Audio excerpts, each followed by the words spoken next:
Today we got some bad news in the music world. I just heard that Phil Spector passed away.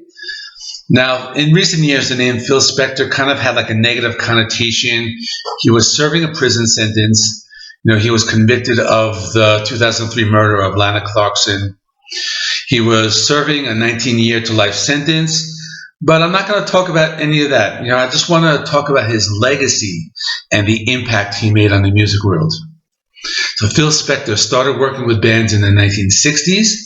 He wrote, co-wrote, and produced records for the Ronettes, the Crystals, and Ike and Tina Turner. After that, he took a break in 1966, and he came back in 1969, which was when he produced the Beatles' Let It Be album. He also produced several solo records by John Lennon and George Harrison. By the mid-70s, he had produced 18 top 10 singles for various artists. Some of his most well-known songs are You've Lost That Love and Feeling by the Righteous Brothers, The Long and Winding Road by the Beatles, and My Sweet Lord by George Harrison. In 1974, tragedy struck. He suffered a near-fatal car accident. He was inactive for a while, but he came back in 1977, and he produced an album by Leonard Cohen. This was titled Death of a Ladies' Man. Now, this was one of the first examples of his signature wall of sound, and this included many orchestral elements. A lot of Leonard Cohen fans didn't like it at first. They were more familiar with his acoustic sound, but Phil Spector continued to develop this wall of sound. Okay, so what is the wall of sound? So it's a technique used by Phil Spector to make the most out of the equipment used in a recording studio.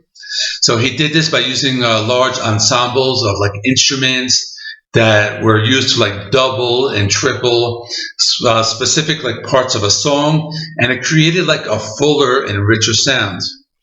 So as an example, he may have taken part played on a piano and then doubled it with an electric piano and a harpsichord.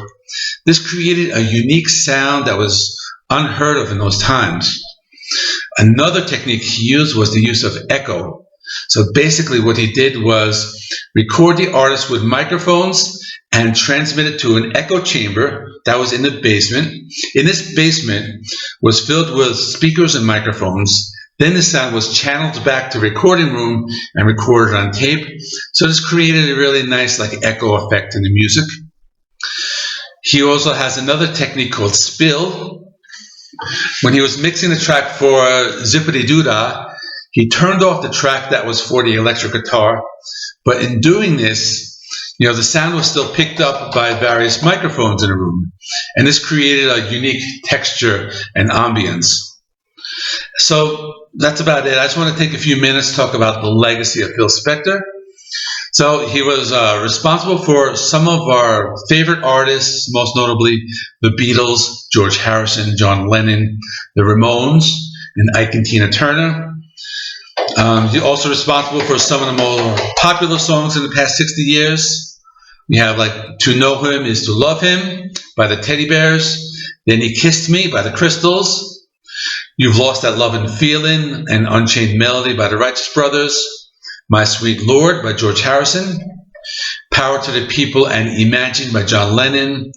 Rock and Roll High School, Baby I Love You, and Do You Remember Rock and Roll Radio by the Ramones. That's just a partial list. So that's it. I just want to do this quick tribute to Phil Spector and the impact, the legacy he has on all the music we have been listening to over the years. That's it. Thanks for watching. I will see you in the next one.